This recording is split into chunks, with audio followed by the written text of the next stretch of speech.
Dry January, or you're sober curious. Yeah. No booze, no problem. No problem at all. This segment is obviously for you. Our friend Pat Dooling, the founder and owner of Dray, always comes in and gives us simple, easy ways to partake, whether it's in January or all year round. So thanks for being here as usual. But non-alcoholic beers, they've been having a moment right now. Why do you think that is? Great to be back. There's new options every year. It gets bigger every year. Beers, non-alcoholic beers, we brought a few in over here.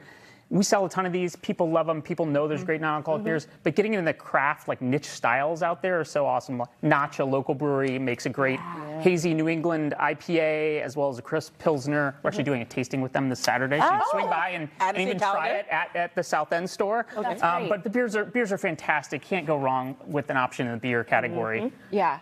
And it's also fun to pick one of those up and bring it to like a gathering or something, because I always find that people are curious about it. Totally. To see what it tastes like, and maybe they'll buy it themselves. And we sell by the singles for beers. Oh, so like you don't have to make a pack. You can make a mixed pack. If you're the only one not drinking, you can bring some stuff just for you and force people to try, because they're great. Yeah, that's amazing.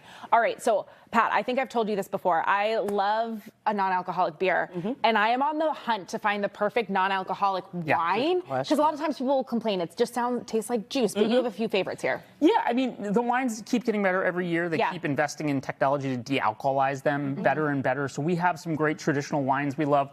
I brought this great new red by Naughty. This is a Syrah, and it's actually aged.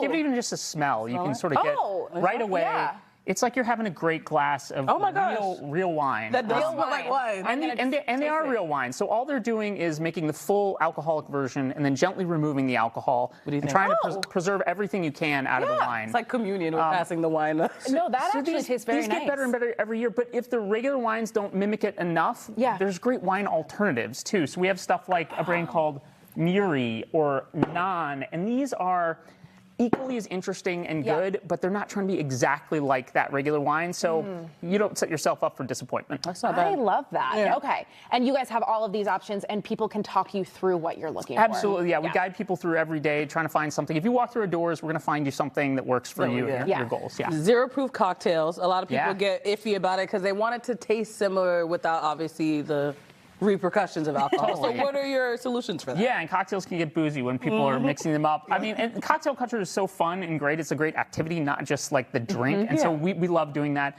Again, here's a category where there's some great true spirits like scotches and tequilas. Yeah. They're actually getting better and better as well. We've got some great brands here. But I love to go to some of the non-traditional spirits here to make a twist on traditional drinks. So something like, we'll make a couple here today. The Pathfinder, really cool spirit. It's almost like an Amaro, kind of that sort of bitter but balanced category sweet. So we use it as a swap to make a couple traditional drinks. You can do really simple and make like a dark and stormy with the Pathfinder. Literally just a bit of the Pathfinder, an ounce or two in, some of your ginger beer, right? Well, that's easy. So if you want to keep it super simple, just keep one bottle at home like this. Yeah. Give it a stir. Yeah. And that's it. Give it a lemon, why not? Go through the garnish. Yeah. Because the glass and the garnish are equally as important. It makes you feel the full experience. And then you've got a great super simple version there. But while you're tasting that, you can go on to a more complex thing. I love doing an espresso martini. Who doesn't love an espresso martini? Right here. But swapping out, again, the Pathfinder. So all you have to do with this one, this is a shaken cocktail, which is always super fun. So we do like an ounce to an ounce and a half of the Pathfinder, right? Drop in a neutral spirit.